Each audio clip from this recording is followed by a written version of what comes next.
उसके पीछे मैं भागा बच्चों सा। वाह वो पतंगों की तरह कट गई थी। वाह वाह वाह वाह वाह वाह वाह। वो कब फूट के बाहर आए, कब नमू मिले उसको, वो पता नहीं चलता। ये अच्छा सवाल है, इस पर बात तो होनी चाहिए। और कई बार इस सवाल किए जाते हैं, हमारे नौजवान भी पूछते हैं। अभी इसी तरह का सवाल कल जावेद साहब से भी पूछा गया था कि क्या शायरी करने के लिए बहुत दुखी होना, बहुत तकलीफ होना, बहुत दिल टूटना, बहुत ये जरूरी है क्या? ये सवाल जावेद साहब से किसी ने किया था, उन्होंने अपनी तरह से जवाब दिया था। जावेद साहब बहुत अच्छा बोलते हैं। आपने ये जो कहा ना कि ये सब चीजें आपके अंदर रह गई, जो पोखर में सिंघाड़े के तौर पर जो नज़में निकल के बाहर आई। होता क्या है कि किसी भी राइटर के लिए, खास तौर से शायर के लिए, कहानीकार के लिए बहुत जरूरी है बुनियादी दुख का होना। बुनियादी लफ्ज आप सुनिए, वाह वाह। बुनियादी दुख का होना, एक ऐसा दर्द जिससे आपके सर में दर्द नहीं होता, आपके दिल में दर्द नहीं होता, लेकिन वो आपके अंदर रहता है। एक ऐसा दुख, वो दुख नहीं कि भाई आज किचन में राशन नहीं है, बच्चे की स्कूल की फीस नहीं है। ये तो रोजमर्रा की तकलीफें हैं, मसाइल हैं। मैं बात कर रहा हूं उस बुनियादी दुख की, शायर होने के लिए जिसका होना बहुत ही जरूरी है। वो हादसे, वो वाक़े जो आपके अंदर रह जाते हैं और वो हमें मिलते हैं अपनों से। हमारा कोई ऐसा अपना मर जाए जिसे हम बहुत प्यार करते हो, हमारे किसी ऐसे अपने ने हमसे बेवफाई की हो, हमसे नाराज हो गया हो, हमसे दूर हो गया हो, वगैरह वगैरह, जो हमें जिंदगी भर तड़प में रखता है, दुख में रखता है। ये बुनियादी दुख है। हम इसके साथ ही जीते मरते हैं, ये हमारी जिंदगी से कभी जाता नहीं है। हम झोपड़े से महल में आ जाए तो भी ये दुख हमारे साथ रहता है।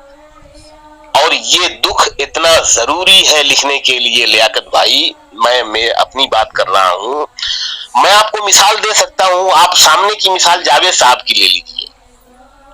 वो अपनी माँ से बहुत मोहब्बत करते थे। उनके वालिद साहब बंबई आ गए थे और कहीं ना कहीं उनके जहन में ये बात बैठ गई कि मेरे वालिद साहब जो है वो मुझसे दूर हो गए हैं। ये मेरे साथ भी हुआ। मतलब उनके साथ तो वालिदा थी, उनकी माँ थी, वो बहुत मोहब्बत करने वाली, और सारी माएं मोहब्बत करने वाली होती हैं। मेरे पास माँ भी नहीं थी, मेरे पास बाप भी नहीं था। मैं तो एक ऐसा बच्चा था, फिर एक ऐसा लड़का था कि मैं सोचता था कि ठीक है, मतलब मैं शायरी के अलावा मुझे कुछ नहीं आता था, और शायरी अल्लाह ने मुझे इतनी दी। मैं यही सोचता था कि ठीक है यार, जब तक जीते हैं शायरी करेंगे और इसी कर्रो फर से जिएंगे, इसी शान से जिएंगे, फिर खुदकुशी कर लेंगे, मर जाएंगे। बंबई आने के बाद भी कई बार ऐसा लगा मुझे, लेकिन ये जो बंबई है ये खुदकुशी का इरादा डालती है आपके मन में, लेकिन जीने की वजह भी देती है शाम तक। वाह वाह वाह वाह। दिन भर आपको भूखा रखती है, आपको आवारा रखती है, आपको भटकाती है, लेकिन शाम को आपको खाना भी देती है और अगले दिन के लिए आपको ख्वाब भी देती है, जीने की वजह भी देती है। ख्वाबों का शहर है ये। तो मैं बात कर रहा था वो उस बुनियादी दुख की। मैंने शकील भाई बुनियादी दुख से फिर शुरू करेंगे। मैं सिर्फ ये कहना चाहता हूँ, हम आपके साथ 2 प्रोग्राम करेंगे। ये भी करेंगे 3 घंटे बोलिए, अगले प्रोग्राम में भी 3 घंटे। आप बिल्कुल बेफिक्र होकर बात कीजिए। हाँ, तो मैं ये कह रहा था कि ये जो बुनियादी दुख है, वो हमारे नए लड़के नई लड़कियां ये सवाल करते हैं, तो वो बुनियादी दुख मोहब्बत का भी हो सकता है। माँ किसी अपने से मिलता है, ये जो हादसा है, ये जो सानेहा है, ये जो वाकया है, ये हमको किसी अपने से बहुत नजदीकी से मिलता है। तो वो मैंने आपको जावेद साहब का के मुतालिक बताया।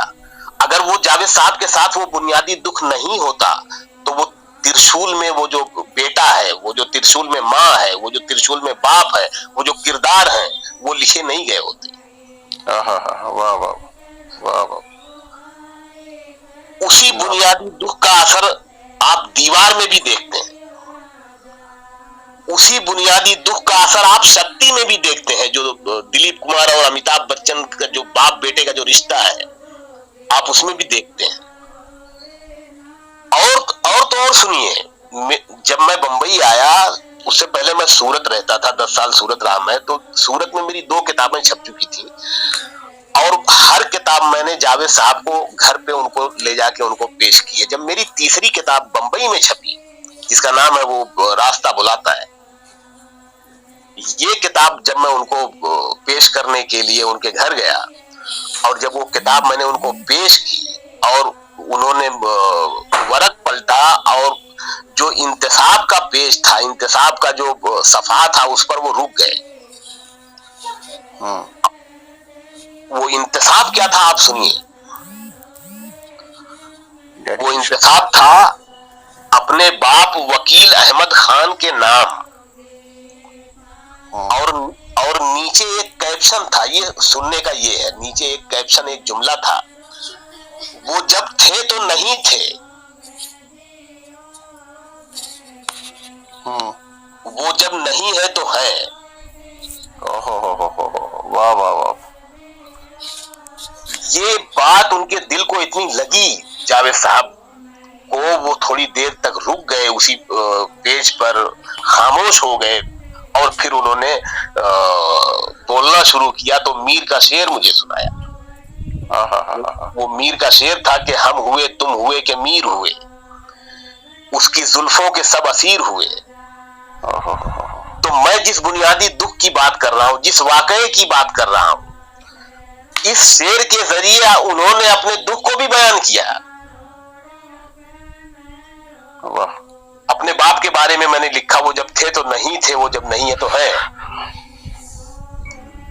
तो ये बुनियादी दुख मैं अपने नौजवानों से, अपने दोस्तों से मुखातिब हूं, नए लिखने वालों से, कि ये बुनियादी दुख बहुत जरूरी है लिखने के लिए। और ये जितना गाढ़ा होगा हमारे अंदर, हम उतने ही गहरे, उतने ही डीप होंगे और उतना ही अच्छा लिख पाएंगे और अपना लिख पाएंगे। अपना लिखना और अच्छा लिखना और बुरा लिखना, ये कई किस्में हैं।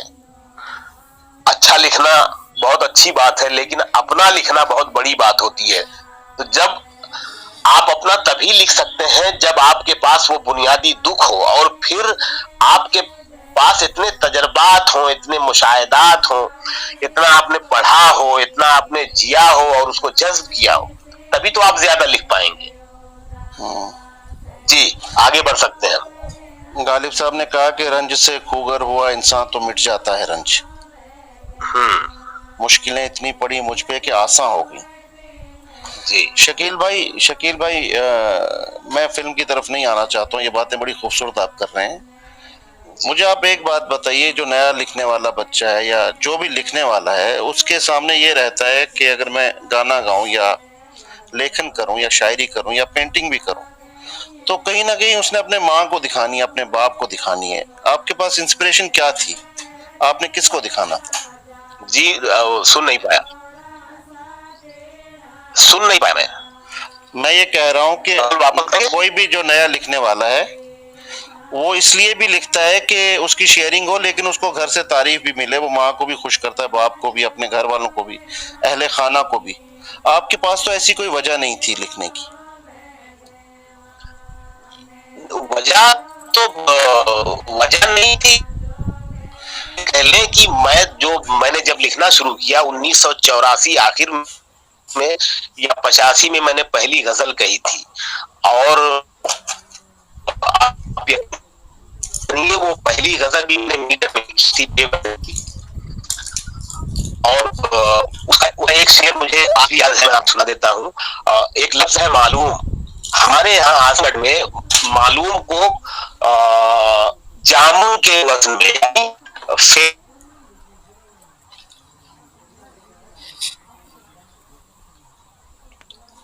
शकील भाई आप ऐसा करें, लीव क्वाइटली एक बटन है, इसको दबाएं, वापस बाहर चले जाएं, फिर आए वापस, फिर वो कनेक्शन आपका सही हो जाएगा। की जो भाषा होती है हम उसी को सीखते हैं और हमारे वो जहनों में वो मुंतकिल होती जाती है, हमारी शख्सियत का हिस्सा बनती है। तो हम मालूम बोलते थे, और जब मैंने वो गजल कही तो वो मालूम लफ्ज भी उसमें फेलुन के वजन में वो मालूम आया। और जैसे मैंने कम उम्र में मुझे इश्क भी हुआ, और वो भी नाकाम था, और ये नाकाम इश्क भी मेरे अंदर जो शायर चीज है, मेरे अंदर जो शायर था उसके लिए बहुत जरूरी था ये भी। उसके लिए मतलब नाकाम इश्क जो है, नाकाम इश्क शायर को कामयाब शायर बनाता है। वाह वाह वाह वाह वाह वाह, वाकई शायर का दुख जो है वो शेर बन जाता है, और फिर वो शेर के साथ जीता है कि चलो कुछ तो मिला यहाँ से। हाँ, तो मैं आपको बता रहा हूँ कि एक कारखाना होता था जिसमें हम सुपारी काटते थे। वो सुपारी जो महाधार वाली नहीं, जो पान में खाते हैं, मैं उसकी बात कर रहा हूँ। और मैं गुजरात के एक बड़े शहर बड़ौदा में उन दिनों रहता था। 84-85 की बात है, 1984 या 85 की। और मैं भी सुपारी काट रहा था। वो बड़ा सरोता होता है, उससे उंगलियां भी कट जाती हैं। वो काट रहा था और तकरीबन 10-15 कारीगर एक साथ काट रहे थे, और अचानक मुझे ऐसा लगा कि जैसे मुझे बुखार है और मुझे काम नहीं करना चाहिए, जबकि मुझे बुखार नहीं था। कुछ अजीब सी कैफियत हुई और मैंने काम बंद किया और रूम में आया। ऐसा रूम जिसमें हम 3-4 लोग 5 लोग मिलके रहते थे और उसका किराया देते थे और मिलके खाना बनाते थे वगैरह वगैरह। उस वक्त मैं रूम में अकेला था। मेरी आदत है, जब मैं सोता हूँ गर्मी में भी, तो वो सीने तक चादर ओढ़ लेता हूँ, सीने तक, एक आदत सी है। मुझे बुखार नहीं था, लेकिन बस मैं लेटा हुआ, और फिर पता नहीं क्या सूझा, एक रेडियो एक रखा हुआ था, वो रेडियो ऑन कर दिया मैंने। रेडियो पे एक गजल ब्रॉडकास्ट हो रही थी, वो चल रही थी। दो जवां दिलों का गम दूरियां समझती हैं, यूं हुआ मैं दीवाना बेड़ियां समझती हैं, बाम से उतरती हैं जब हसीन दोशीजा, जिस्म की नजाकत को सीढ़ियां समझती हैं। हाय हाय हाय, वाह। यकीन जानिए भाई, ये गजल चल रही है और मेरे अंदर वो शायर जो है वो पैदा हो रहा है। इस गजल के साथ साथ मेरी ये गजल शुरू हो। अब वो गजल मेरे पास नहीं है। उस वक्त इतना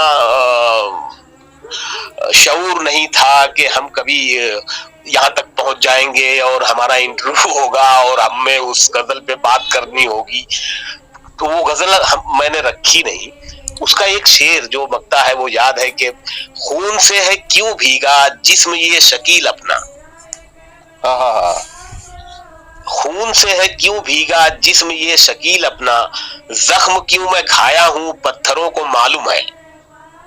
मालूम है, वाह वाह वाह, इस वजन पे।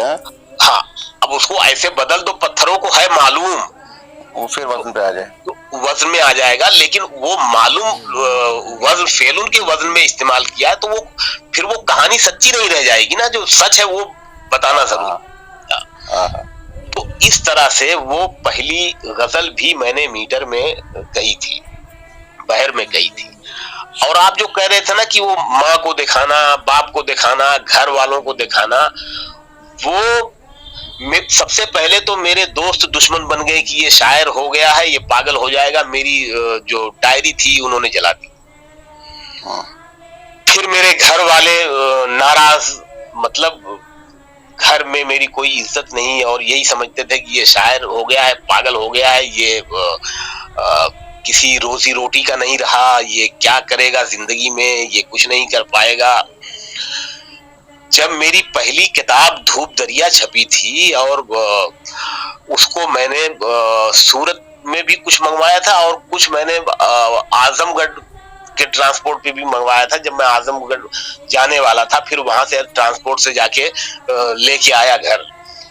तो हमारा जो घर था बहुत बड़ा था और बैठक थी, और शाम को मगरिब के बाद मोहल्ले के लोग जमा होते थे और कुछ टेप में गाने सुन रहे हैं, इधर उधर की बातें हो रही हैं, रेडियो पे बिना का गीत माला सुना जा रहा है, BBC लंदन सुना जा रहा है, और सियासत पे ये सब चलता था, ये सब बातें होती थी।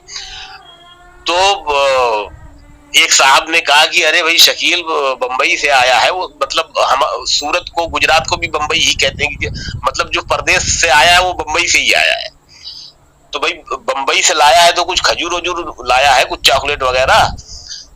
तो मेरे मामू ने कहा कि अरे वो एक ट्रक भर के किताब लाया है।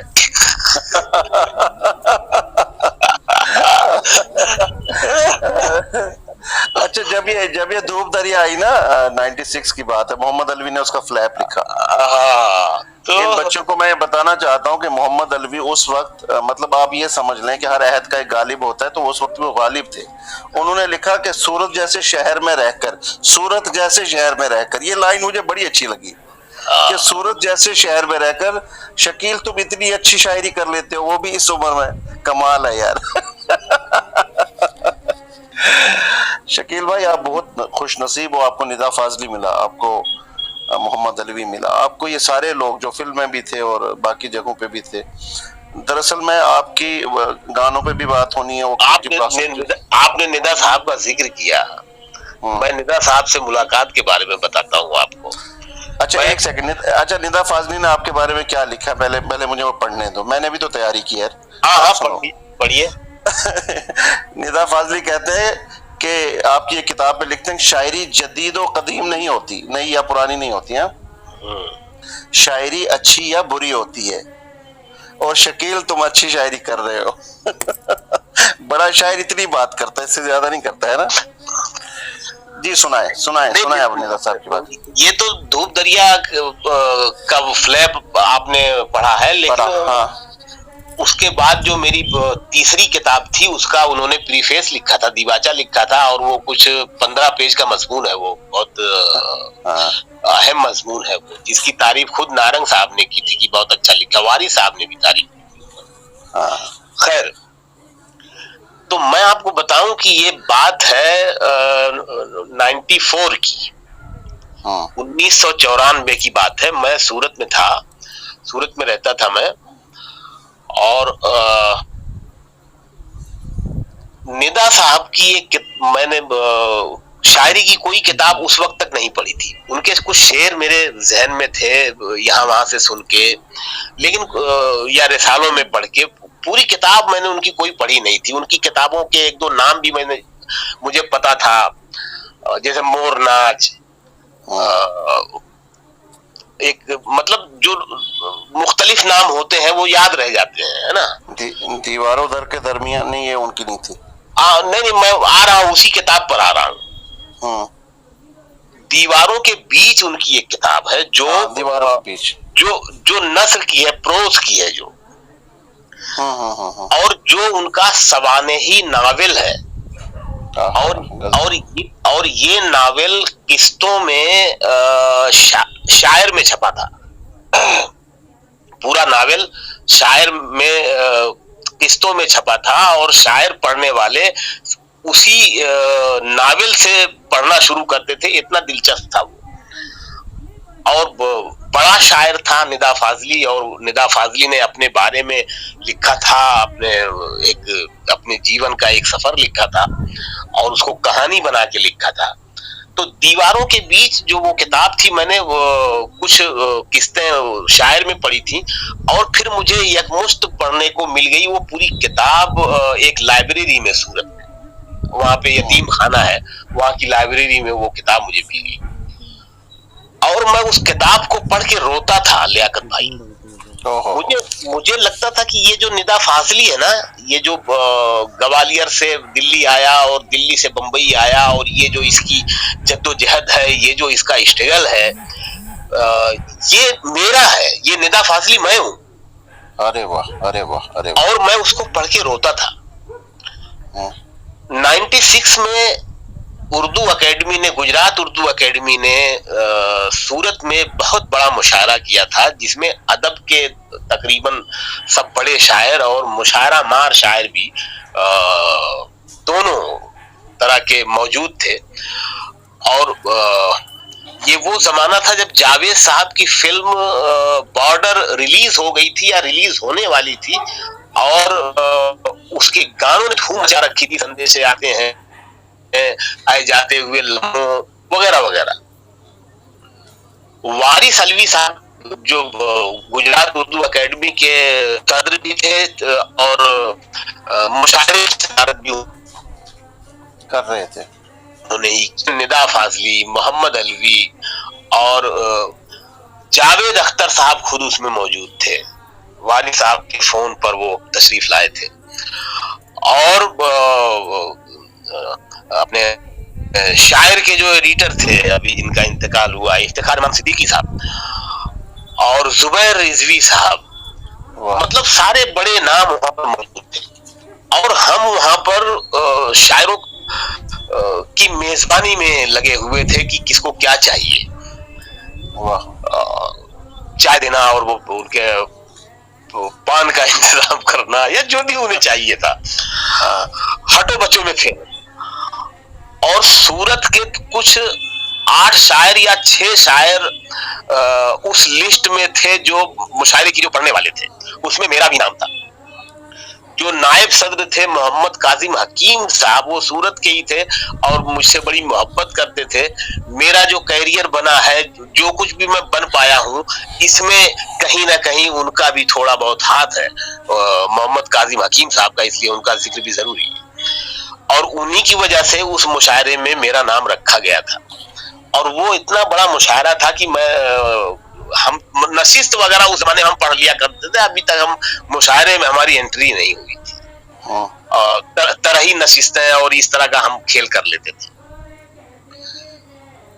तो निदा फाजली साहब से मैं सर्किट हाउस में जब मिला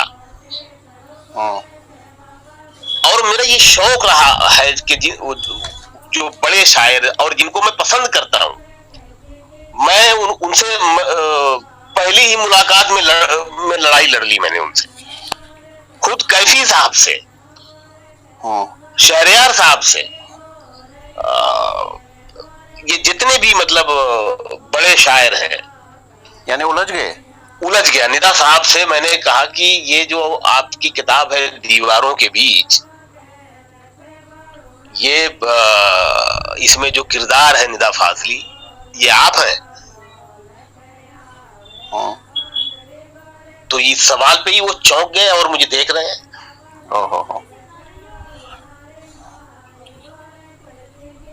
कुछ बोल नहीं रहे हैं। उनके नहीं बोलने से मैंने खुद कहा कि ये तो मैं हूं। यहां से पहली ही मुलाकात से हमारी दोस्ती शुरू हुई और इस बात पे लेके थोड़ा सा वो तू मैं भी हुई। मतलब अब आप देखिए कि मुशायरा शुरू हो गया, उसमें मालती जोशी सनम भी थी, उनकी जो वाइफ है। और मुझे याद है 94 में वो ओल्ड नहीं थी और बहुत खूबसूरत, वो आपने अगर देखा हो सायरा बानो से बहुत मिलती जुलती हैं वो, और बहुत खूबसूरत खातून है। उस मुझे याद है वो काली साड़ी में और उस स्टेज पर अकेली खातून थी शायद, और पूरी जो ऑडियंस थी वो नजर उन्हीं के ऊपर थी। खैर मुशायरा शुरू हुआ और सूरत के जो लोकल शायर थे उनसे मुशायरा शुरू हुआ। पहला शायर आया हूट हो गया, दूसरा आया हूट हो गया, तीसरा आया हूट हो गया। अब ये तय हुआ कि भाई लोकल शायरों को नहीं पढ़ाएंगे वरना मुशायरा खराब हो जाएगा। क्यों, इतने बड़े बड़े शायर स्टेज पर मौजूद हैं तो सूरत के शायर को क्यों सुनेगा सूरत वाला। निदा फाजली साहब ने कहा कि अगर शकील नहीं पढ़ेगा, उसको नहीं पढ़ाओगे तो मैं भी नहीं पढ़ूंगा। वाह वाह वाह। आज वो हयात नहीं है, वरना मैं आपसे पूछवा देता, आपसे मैं उनकी बात करा दूंगा। पहली मुलाकात मेरी और ये निदा साहब ने कहा, मेरे लिए ये फैसला किया और मुझे उन लोगों को पढ़वाना पड़ा। बाकी नामों को छोड़ दिया उन्होंने, मुझे पढ़वाना पड़ा। अब इतना बिगड़ा हुआ माहौल, हूट कर रहे हैं सूरत के शायरों को और मुझे बुला लिया। मैंने मतला पढ़ा कि किसी भी खेत पे बरसे कहीं का हो जाए, खुदा करे कि ये बादल जमी का हो जाए। इस पे दाद वाद नहीं आई लेकिन मुझे हूट नहीं किया गया।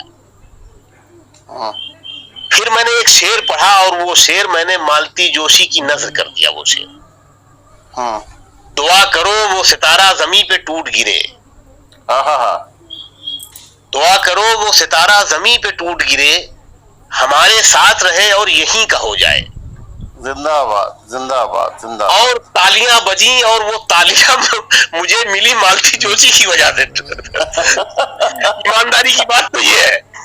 हाँ, जो टाइमिंग थी शेर की। हाँ, लेकिन जो तालियां बजी उससे जो मेरा हौसला बढ़ा, पहला बड़ा मुशायरा मैं पढ़ रहा था, पांव कांप रहे थे, ठीक है।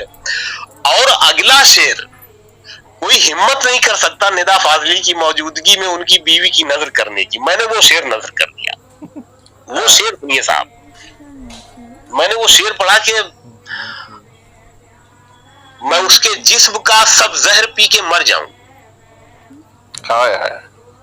मैं उसके जिस्म का सब जहर। भाई शकील भाई, पहला शेर पहले पढ़ो, फिर मजा आएगा। ये उस कंटिन्यूटी में तीनों शेर पढ़ो प्लीज। अच्छा, ओके ओके। किसी भी खेत पे बरसे कहीं का हो जाए, खुदा करे कि ये बादल जमी का हो जाए। दुआ करो वो सितारा जमी पे टूट गिरे, हमारे साथ रहे और यहीं का हो जाए। यहीं का हो जाए। और खास तौर से ये शेर, और ये शेर कितना नया है, कितना फ्रेश है, सुनना आप।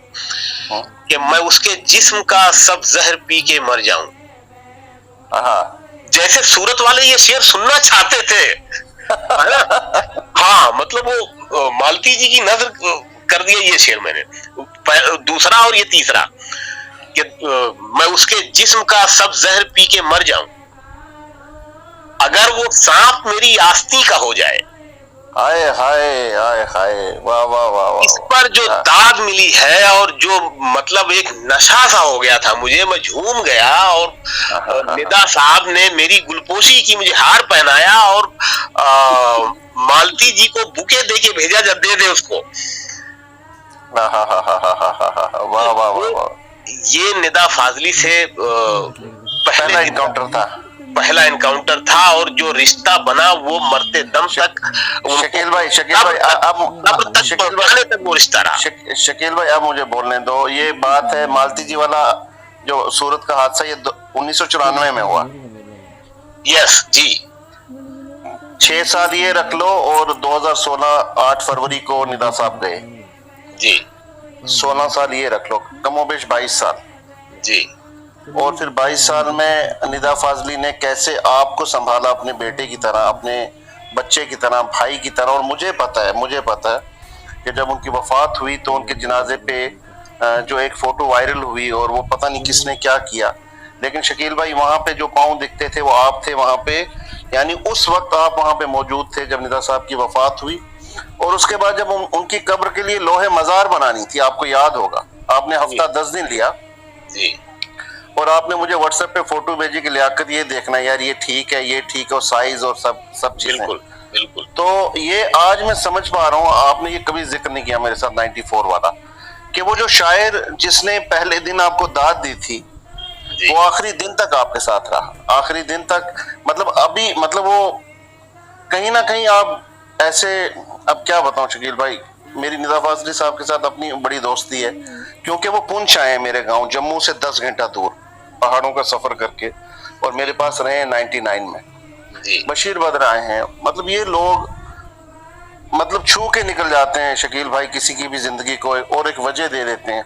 और जितनी गैरत निदा फाजली में थी, जी। जिस तरह तुम इस मतलब फिल्म के लिए इतने अच्छे गाने लिखने के बाद फिल्म छोड़ना और बाकी फैसले, चलिए मैं उस तरफ ना जाते हुए वापस आपको काटता हूँ और वापस इस दुनिया में लाता हूँ जहाँ पे हम हैं इस वक्त। जी। शकील भाई, मैं फिल्म की तरफ आता हूँ, मुशायरे की तरफ आता हूँ, लेकिन उससे पहले ये आपको मुबारकबाद देना चाहता हूँ कि आपने एक खास अहद में फारूकी साहब हूँ या गोपी चंद नारंग हूँ या शमीम हनफी, हामिदी कश्मीरी, वारिस अलवी, वजीर आगा, पाकिस्तान के इतने बड़े क्रिटिक, प्रोफेसर सादिक, शाफी किदवाई, मतलब अमजद इस्लाम अमजद और हसन कमाल, कौन नहीं है जिसने आपके बारे में नहीं लिखा। लेकिन इन सभी लिखने वालों में इनका, हालांकि ये इनका लिखा हुआ सनद है, एक शख्स ऐसा है जिसके बारे में मुझे पता है कि वो जल्दी जल्दी किसी के बारे में कुछ नहीं लिखता था, और अगर लिखता था तो बहुत बुरा लिखता था, और उसका नाम है साकी फारूकी। जी। और बहुत टेढ़े आदमी थे वो, बहुत टेढ़े आदमी थे। अगर उनकी किताबें कोई पढ़े कि वो किस तरह खाल खींचते हैं दूसरे की, वो मतलब उन्होंने भी एक जी, वो किसी को शायर ही नहीं मानता था भाई, वो बड़े बड़े लोगों को ना शायर कहता था वो आदमी। शकील भाई, राहत मुनव्वर बशीर बद्र, ये सिलसिला मैं अलग से शुरू करूंगा। 99 में शायर में एक मजमून लिखा बशीर बद्र ने, जी। और आपकी पहली किताब आ चुकी थी, दूसरी आने वाली थी, और आप 30 साल के रहे होंगे उस वक्त कमोबेश। हाँ बिल्कुल। और उन्होंने 10 नौजवान जदीद शायर करके एक मजमून लिखा कि 10 लड़के जो नए मेरी नजर में हैं, और ये वो शख्स लिख रहा है जो बशीर बद्र है उस वक्त। जी। और उसमें उन्होंने कोट किया, न जाने टूट के गिर जाए। बस ये गजल मैं पूरी नहीं सुनाऊंगा, मुझे इसके 4-5 शेर सुनने हैं प्लीज। हाँ, वो शायर में मजमून छपा था, और 10 या 11 शायरों पर उन्होंने बात की थी और उनके एक एक शेर कोट किए थे। तो उसमें एक शायर मैं था। मेरी खुशनसीबी है कि बशीर बद्र साहब ने मुझे कोट किया, और मैं खुद बशीर बद्र साहब को बहुत अच्छा शायर मानता हूँ, बल्कि बहुत ज्यादा जदीद मानता हूँ। और मेरा ये भी मानना है कि बशीर बद्र इंशाल्लाह कभी मरेंगे नहीं, बल्कि मरने के बाद वो जॉन एलिया की तरह और भी शिद्दत से वापस आएंगे। हाँ, वापस आएंगे। तो वो शेर ये था कि अच्छा, वो मैं शुरू से सुना देता हूँ 3-4 शेर, फिर उसमें ये शेर भी आ जाएगा। आप यही चाहते हैं ना? जी जी बिल्कुल यही चाहता हूँ मैं। कि हमें बहुत गुस्सा आ रहा था उस वक्त ना, जब आपको कोट किया 10 शायरों में उन्होंने मतलब 30-35 लड़के थे जो स्ट्रगल में लगे हुए थे, और उन्होंने 10 शायरों का जिक्र किया। जी जी। कभी कभी तेरी आवाज पर रुकूं भी नहीं, कभी कभी तेरी आवाज पर रुकूं भी नहीं, कि तू पुकारे मुझे और मैं सुनूं भी नहीं। हाय हाय, क्या कैफियत है भाई, जियो यार, वाह वाह वाह। कभी कभी तेरी आवाज पर रुकूं भी नहीं, कि तू पुकारे मुझे और मैं सुनूं भी नहीं। इस इंतजार में जिद का भी एक पहलू है, इस इंतजार में जिद का भी एक पहलू है, किवाड़ खोल दूं और रास्ता तकूं भी नहीं। हाय हाय, जियो जियो शकील भाई। शुक्रिया भाई। किवाड़ दोबारा सुनो, पूरा शेर दोबारा। इस इंतजार में जिद का भी एक पहलू है, किवाड़ खोल दूं और रास्ता तकूं भी नहीं। तमाम शहर सुने मुझको तेरे होंठों से, तमाम शहर सुने मुझको तेरे होंठों से, तेरे सिवा मैं किसी और पर खुलूं भी नहीं। जियो। शुक्रिया। तमाम शहर सुने मुझको तेरे होंठों से, तेरे सिवा मैं किसी और पर खुलूं भी नहीं। और ये शेर है, देखें कि इस गजल का बहुत मुझे बड़ा अजीज है ये शेर, कि वो दूर हो तो लगे उससे कोई रिश्ता है, वो दूर हो तो लगे उससे कोई रिश्ता है, करीब आए तो मैं उसका कुछ लगूं भी नहीं। हाय हाय, क्या कैफियत है भाई, वाह वाह वाह वाह वाह। दूर हो तो लगे उससे कोई रिश्ता है, करीब आए तो मैं उसका कुछ लगूं भी नहीं, वो मुझको याद करे भूली बिसरी चीजों में। ये शेर भी कुछ अजीब सा शेर है। वो मुझको याद करे भूली बिसरी चीजों में, मैं उसके पास रहूं और उसे मिलूं भी नहीं। हाय हाय, जियो जियो जियो मेरी जान, जिंदाबाद। मैं उसके पास रहूं और उसे मिलूं भी नहीं। और ये शेर जो बशीर बद्र साहब ने कोट किया था कि न जाने टूट के गिर जाए कब सरों पे शकील, ये थॉट ही अपने आप में कितना फ्रेश है। और बशीर बद्र ने कोट किया जो खुद फ्रेशनेस का मतलब बादशाह था। बिल्कुल बिल्कुल।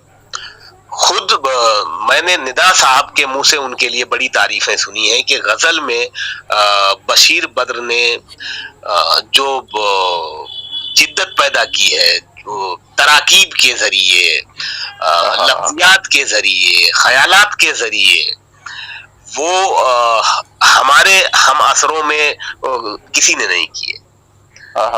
खुद निदा साहब कहते थे।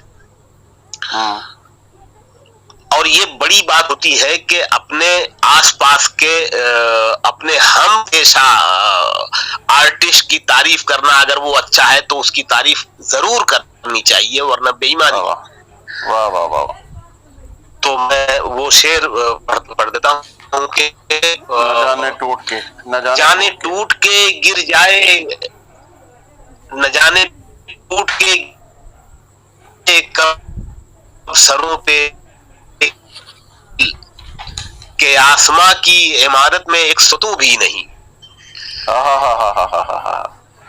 न जाने टूट के गिर जाए कब सरों पे खंबा और इमारत को, यानी घर के आसमां की इमारत में एक सतू भी नहीं। शकील भाई ये निदा साहब के साथ जो आपका मामला था, फिर बशीर बद्र 99 में के आसमां की इमारत में एक सतू भी नहीं।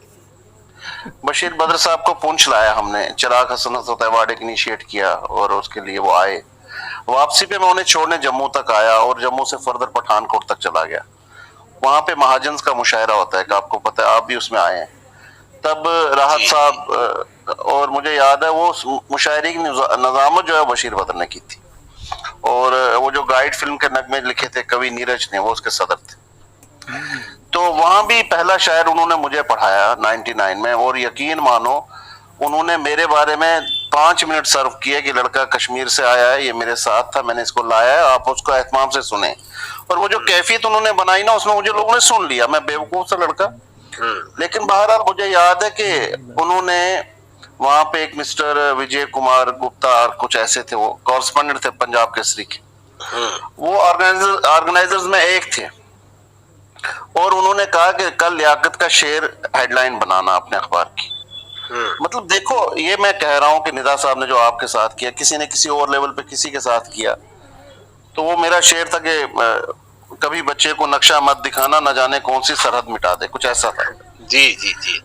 तो ये जो निदा साहब ने आपके हवाले से बात करी, या मुनव्वर राना, या अपना बशीर बद्र साहब और बाकी सारे लोग, और ये गालिबन 1999-2000 की बातें हैं। फिर आप इधर आओ, अभी ये जो वक्त चल रहा है, ये जो अहद चल रहा है, गोपीचंद नारंग उर्दू गजल नाम से एक किताब लिखता है, ऑक्सफोर्ड से छपती है। यानी गजल की पूरी जो रिवायती तारीख है, पूरी उसमें वो मीर और गालिब से शुरू करता है और शकील आजमी पे आता है। मतलब गोपीचंद नारंग की बात सनद है, सर्टिफिकेटेड डिग्री है, पीएचडी होल्डर हैं आप इस काम में। तो ये जो एतबार बना के रखा आपने, फिल्म भी हो रही है, मुशायरा भी हो रहा है, और वो मुशायरा जिसके बारे में संजीदा लोगों की अच्छी राय नहीं है, और फिर गोपीचंद नारंग आपके बारे में लिखता चला जा रहा है। ये क्या अमल है, आपने कैसे एडजस्ट किया खुद को इन इन सभी स्ट्रीम्स में? असल में ये नए लिखने वालों के लिए भी मैं ये बात कहना चाहूंगा, वो ये मेरा अपना तजुर्बा है, लेकिन ये उनके भी काम आएगा। मेरे साथ ये हुआ, जिस दिन मैंने पहली गजल कही थी, उसी दिन मेरे मन में ये ख्याल आया कि मैं फिल्मों के लिए लिखूंगा। ये मैं आज आपको ये बात बता रहा हूं जी। जब मेरे अंदर शायर का जन्म हुआ,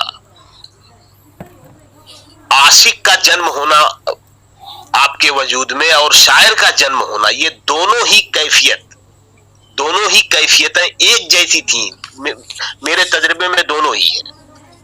मतलब ऐसी ही कैफियत तब भी हुई थी जैसे बीमार हूं, बुखार है, अकेले में रहने का मन हो रहा है, किसी से बातचीत नहीं करना, खाने पीने का याद नहीं है। ये तब भी हुआ था जब मेरे अंदर आशिक पैदा हुआ था, और सेम यही कैफियत तब भी हुई थी जब मेरे अंदर शायर पैदा हुआ था। तो ये जो आप कह रहे हैं, जैसे मैं फिल्मों में आया, देर से आया, मुझे इसका अफसोस भी है, पछतावा भी है और इत्मीनान भी है। और इन दोनों पहलुओं पे मैं बात करूंगा। मुशायरे में भी मैं देर से आया, इस पर भी मैं बात करूंगा। शायरी मेरी शुरू हुई 1984 शुरू में या 1984 आखिर में या 1985 शुरू में। उस जमाने में मैं बड़ौदा में था, वहां से आजमगढ़ गया और फिर मैं वहां से बंबई आया फिल्मों में स्ट्रगल करने के लिए। फिर मेरा एक दोस्त मेरे बचपन का, मेरे गांव का मिल जाता है और मैं उसके साथ एक कुर्बानी देना, जैसे फिल्मों में दो हीरो होते थे, एक कुर्बानी देता था और हम उसके अमल पर रोते थे कि यार कितना बड़ा आदमी है, कितना बड़ा। अमिताभ बच्चन, शोले का अमिताभ बच्चन। मैं अपना ख्वाब लेके बंबई में हूँ और स्ट्रगल करने आया हूँ और मैं बच्चा हूँ, मेरे ऊपर कोई एतबार नहीं कर रहा है कि ये शायर हो सकता है। ये बात है 1985 आखिर की या 1986 शुरू की बात है। अरे अरे अरे 17 साल के थे आप, 18 साल के? हाँ, मैं कहीं जाता हूं तो मेरे ऊपर कोई भरोसा नहीं करता है कि ये शायर हो सकता है और मैं डरता हूं। मैं वो शीशे का दरवाजा देख के डरता हूं, उसके अंदर कैसे जाऊंगा। फोन उठाते हुए मेरे हाथ कांप रहे हैं। एक किसान का बेटा जिसने सोफा नहीं देखा, जिसने फोन नहीं देखा, जिसने शीशे का दरवाजा नहीं देखा, बेयारो मददगार, उसकी कोई उंगली पकड़ने वाला नहीं है बंबई में। ठीक है, ये मेरा दोस्त आता है और ये कहता है कि मैं सुपारी का एक कारोबार, एक बिजनेस प्लान कर चुका हूं भरूच में। भरूच जो है वो बड़ौदा का ही एक, गुजरात का ही एक शहर है जो बड़ौदा और सूरत के बीच में पड़ता है। तो मेरा सफर शुरू हुआ था बड़ौदा से। पहले बंबई भाग के आया, फिर बड़ौदा गया। बड़ौदा से जब आप बंबई की तरफ आते हैं तो भरूच आता है, और भरूच से जब आप बंबई की तरफ और आगे बढ़ते हैं तो सूरत आता है, उसके बाद बंबई आता है। तो मैं बतदरीज बंबई की तरफ आ रहा हूँ। बंबई मेरा ख्वाब है शुरू से, लेकिन मैं उस ख्वाब से खींचता रहता है, लेकिन मैं किसी ना किसी बहाने, किसी ना किसी तरह, डर से, खौफ से कि बंबई में क्या करूंगा, कहाँ रहूंगा। ये उस 85 की बात नहीं है, वो बात की मैं उस पर आऊंगा। तो वो मेरा दोस्त मुझे भरूच लेके जाता है और मुझे वो सुपारी के बिजनेस में लगा देता है। मतलब पैसे उसने लगाए और कारोबार में हम दोनों आधे आधे के पार्टनर, और वो पूरा मार्केट मैंने खड़ा किया और हमने सुपारी में इतना ज्यादा, हमने उस कारोबार में इतने बड़े हो गए हम कि हमारा नाम हो गया, ये सब कुछ हो गया। उसके बाद जब कुदरत जब आपको कुछ बनाना चाहती है, कुदरत को मुझे शायर बनाना था, तो मुझे वो इस प्रोसेस से गुजार रही थी कुदरत। खुदा जो है, खुदा जब अपने मैसेंजर को भेजता है, सूफी संतों को भेजता है, उस पर जुल्म होते हैं, उस पर पत्थर मारे जाते हैं, वो उसका प्रोसेस होता है बनने का भाई साहब। ये जो हम तकलीफें शायर को जो दुख मिलता है, उसकी माँ मर गई, उसका बाप मर गया, उसकी महबूबा छोड़ के, ये प्रोसेस है आपको शायर बनाने का। कुदरत का निजाम है, कुदरत की तरफ से है। वाह वाह वाह वाह वाह। मैंने इसको कभी निगेटिव नहीं लिया, हमेशा पॉजिटिव लिया कि ये सब मेरे भले के लिए हुआ है, वरना मैं ये नहीं हो पाता। तो मैं उसके साथ भरूच गया। 1986 किया, 1987 आया। 1987 तक आते आते हम बड़े बिजनेसमैन हो गए थे, और गांव के हासिद लोग उसको चढ़ाने लगे कि सिर्फ तेरा पैसा लगा है और तू आधे का उसको पार्टनर बनाया हुआ है, और वो बेचारा उनके बहकाने में आ गया और हमारा बंटवारा हो गया। और मैं वहां से सूरत आ गया। सूरत आ गया यहाँ। अच्छा, शायरी मेरी 1984 में शुरू हो गई। सूरत मैं आया हूं 88 में, शायद 88 में आया हूं। अभी तक मैंने ना तो कोई नशिस्त अटेंड की है, ना कोई मुशायरा, ना कोई रिसाला पढ़ा है, ना किसी शायर को पढ़ा है। जो कुछ मुझे उतर रहा है वो मैं लिख रहा हूं, ना किसी को सुना रहा हूं, बस लिख रहा हूं। ठीक है। और ये गालिब मीर सुने थे आपने नाम? गालिब भी एक हुआ है, मीर भी हुआ है, ऐसे चलता रहता था? नहीं, वो सब कुछ नहीं सुना था। अरे यार, ओहो यार, एक ऐसा बच्चा जो किसान के घर में पैदा हुआ, मेरा कोई बैकग्राउंड ऐसा नहीं कि मेरे घर में वो मीर की किताबें थी और गालिब को पढ़ा जाता था और मेरे घर में शायर आते थे और मुझे विरासत में, मेरा कुछ नहीं इससे लेना देना है। मैं एकदम कोरा कागज, एकदम प्लेन पेपर, जिसके आसपास कोई शायरी और कोई अदब और कोई म्यूजिक, किसी से कोई लेना देना नहीं। और मैं जब 1988 में सूरत आता हूं तो वहां मेरा सफर शुरू होता है वो नीम अदबी रिसालों से, जो दिल्ली में छपते थे, जैसे वो 20वीं सदी और खातूने मशरिक। 20वीं सदी का तो एक मयार है, फिल्म शमा का एक मयार है, मैं शमा में भी छपा। मैं 20वीं सदी ने मुझे 20वीं सदी ने मुझे 20वीं सदी, बोलिए 20वीं सदी ने मुझे कभी नहीं छापा। मैं छपना चाहता था लेकिन हमेशा वापस कर दिया गया। मैं शमा में छपा मैं, और उससे और कम दर्जे के मयार में जो रिसाले थे, जैसे वो क्या नाम है, भयानक जराइम। वो भी गजल छापता था। वो जराइम और भयानक जराइम दो थे। पहले जराइम आया, फिर भयानक जराइम आया, फिर वो और डाइजेस्ट। आपको पता है भयानक जराइम कत्ल की 2 वारदातें, पहली कहानी होती थी, बीच में 2 गजलें, उसके बाद होता था आशिक का कातिल। और ये और उसमें छपना भी बड़ा एजाज होता था, है ना? हाँ, बिल्कुल। अरे हम वो किताब के दुकान पे जाते थे और वो पढ़ते थे कि वो हमारा छपा है कि नहीं छपा है, फिर वो ले लेते थे, छपा होता था खरीद लेते थे, भले पैसा नहीं है दूसरी जरूरियात के लिए, फिर भी वो हम खरीद लेते थे। और लियाकत भाई, सूरत जैसी जगह में जहां उर्दू का एक अखबार तक नहीं है भाई साहब, हिंदुस्तान और पाकिस्तान के सारे टॉप के रिसाले, सफे अव्वल के रिसाले मैंने मंगवाए, सूरत में मैंने खरीदे। पाकिस्तान से रोशनाई, बादबान, आइंदा और भी कई नाम है जो अभी फिलफौर मेरे जबान पर नहीं आ रहे हैं। हिंदुस्तान से शायर, ज़हन जदीद, शबखून, महमूद अयाज साहब का वो सौगात, और जाने क्या क्या। मतलब ये रिसाले मैं खरीदता था, हर महीने मेरे पास आते थे या 3 महीने में आते थे, और मैं उनको पढ़ता था और उनमें जो मशमूलात होते थे उन पर खुतूत लिखता था, उन पर बातचीत करता था। मतलब रात दिन बस उसी में रहता था। जो मेरा ये सफर था। तो बात तो हमारी क्या हो रही थी वो पीछे रह गई। वो ये हो रही थी कि सूरत आ गए आप। हेलो, छोड़ के। हाँ, मेरी आवाज आ रही है आपको? शकील भाई, क्या बात है मेरी? हाँ, वो बात हमारी क्या हो रही थी? बहरहाल आप वहां से सूरत आ गए।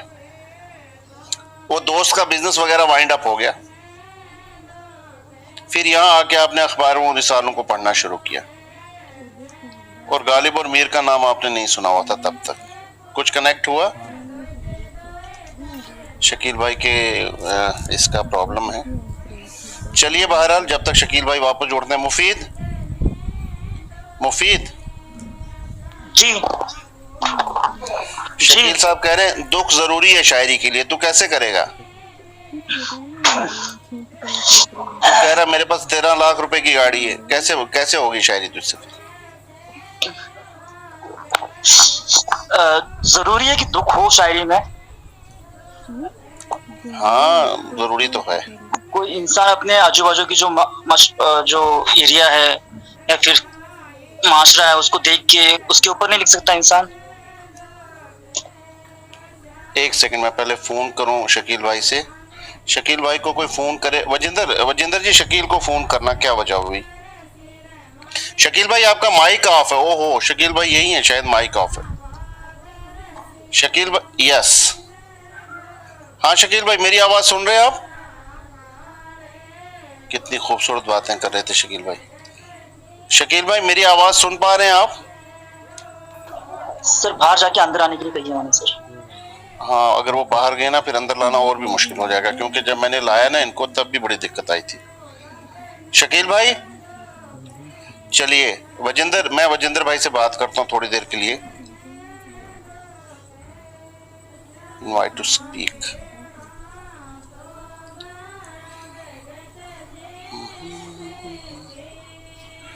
हाँ नमस्कार वजिंदर भाई।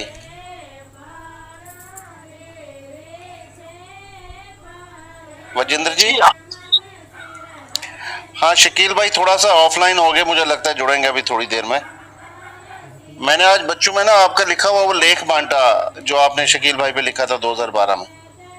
जी जी जी आ गए शकील भाई। शकील भाई आप हमें सुन पा रहे हैं?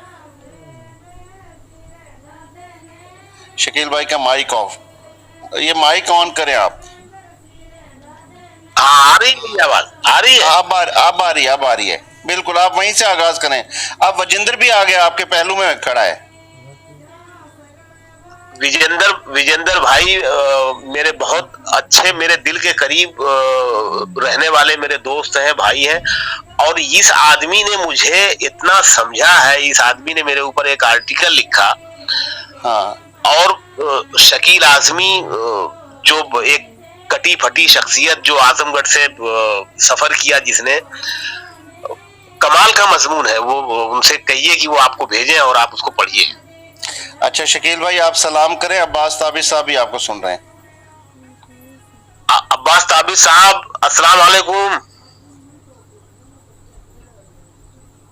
इनको बोलने के लिए मैं ले आता हूँ। अच्छा हाँ। नहीं आप सलाम कर ले, वो सुन रहे हैं काफी देर से आपको।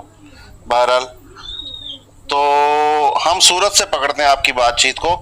मैं थोड़ा कनेक्ट करता हूँ शकील भाई। ये 2002 की बात है या 1 की बात हो सकती है। परवीन कुमार अश्क, पठानकोट, याद आया कुछ? जी हाँ मैं जानता हूँ उनको। वो नहीं रहे आपके, वो नहीं रहे। आपके दोस्त, आपके मुरीद और अपना मस्त मलंग किस्म का आदमी थे वो। उन्होंने मुझे कहा लियाकत तेरे पास शायर आया है, तब टेलीफोन पे बात होती थी, पुंछ में था मैं। शायर आया तेरे पास? मैंने कहा हाँ आता तो है हर महीने। नहीं नया अंक आया, नया शुमार। मैंने कहा अभी तो नहीं आया, आ रहा होगा। उसमें एक लड़का है शकील आजमी, उसकी 20 गजलें छपी हैं, वो जरूर पढ़ना। अरे फोन करके वो मुझे बता रहा है कि शकील आजमी की गजलें छपी हैं, उसमें वो जरूर पढ़ना। मैंने कहा जरूर पढ़ूंगा इंशाल्लाह। जी शकील भाई शुरू करें वहीं से आप। हाँ तो मैं बता रहा था कि मैं जब सूरत आया हूँ तो ठीक है। अब हम फिल्म की तरफ थोड़ा आते हैं, क्योंकि हमें 2.25 घंटे हो गए बात करते हुए। लेकिन सूरत समेटते आप। मैं थोड़ा सा समेट लेता हूँ, थोड़ा सा मैं मुख्तसर में। जब मैं सूरत आया तो मेरा अदबी सफर जो है वो शुरू होता है सूरत से। मतलब तरही नशिस्तों में जाना धीरे धीरे शुरू हुआ। चूंकि मैं नौजवान शायर था, नया शायर था, तो जितने सीनियर थे उन्होंने मुझे सर आंखों पे बैठाया और हाथों हाथ लिया। फिर उसके बाद ये नीम अदबी रसायल जो मैं कह रहा हूँ, जो दिल्ली से छपते थे, डाइजेस्ट और इस तरह के गुलाबी किरण, और मतलब उस जमाने में भी मुझे मयार का इतना ख्याल रहता था कि खातून मशरिक में तो मैं नहीं छपा, कभी भेजा नहीं, लेकिन उन्हीं का पर्चा होता था गुलाबी किरण, खातून मशरिक वालों का। गुलाबी किरण का मयार थोड़ा उससे अच्छा था, तो मैं गुलाबी किरण में छपा मैं। फिर वो 90 के बाद अदबी रिसालों में धीरे धीरे छपना शुरू हुआ मैं। और 96 में जब मेरी किताब आई तो मैंने शबखून को किताब भी भेजी, मैंने फारूकी साहब को, और अपनी कुछ नज़में और गजलें भेजी, तो उन्होंने उसमें से कुछ चीजें नहीं छापी और कुछ गजलें और कुछ नज़में उन्होंने छापी, और अपने इदारती नोट के साथ, अपने इदारती नोट के साथ, मेरे तारुफी नोट के साथ के शकील आजमी ये हैं, शकील आजमी आजमगढ़ से हैं, इनका ताल्लुक आजमगढ़ से और खलील रहमान आजमी से है, और इनकी पहला शेरी मजमुआ धूप दरिया अभी अभी आया है वगैरह, और वो मेरी नज़में और गजलें साथ में।